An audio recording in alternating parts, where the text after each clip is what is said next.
আপনাদের সকলকে নমস্কার জানাই। আমি শ্রী রাজজ্যোতিষী বিশ্বনাথ চক্রবর্তী। আজ আপনাদের সাথে বলবো অর্থ নিয়ে যারা খুবই কষ্ট পাচ্ছেন, কোনো কিছু করতে পারছেন না, শুধু ভিডিওটা আপনাদের জন্য। আপনি যে কোনো বুধবার দিনকে 10-15টা তুলসী পাতা আপনি তুলে রাখুন। বুধবার দিন তুলবেন, দিয়ে একটা ক্যারি প্যাকেটে একটু গঙ্গা জল দিয়ে রেখে দিন। আর এটিকে প্রতিদিন সকালবেলা ঘুম থেকে উঠে মুখ ধুয়ে একটি তুলসী পাতা আপনার মুখে নেবেন, মুখে রেখে দেবেন। আর একটি তুলসী পাতাতে 1 টাকার কয়েনই হোক বা 5 টাকার নোট হোক বা 10 টাকার নোট হোক, সেটার ভিতরে তুলসী পাতাটাকে ঢুকিয়ে আপনার পকেটে রেখে আপনার কাজে বেরিয়ে যান।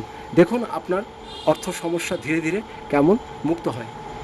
আবার বলছি, একটি তুলসী পাতা সকালে মুখ ধুয়ে কিছু খাবার পরে মুখে রেখে দেবেন, খেয়ে ফেলবেন না, যতটা সময় থাকবে।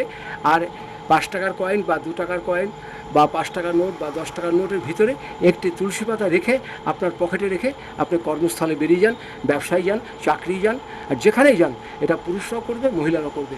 আপনার অর্থ সংকট ধীরে ধীরে কমে যাবে। ভালো থাকবেন, নমস্কার।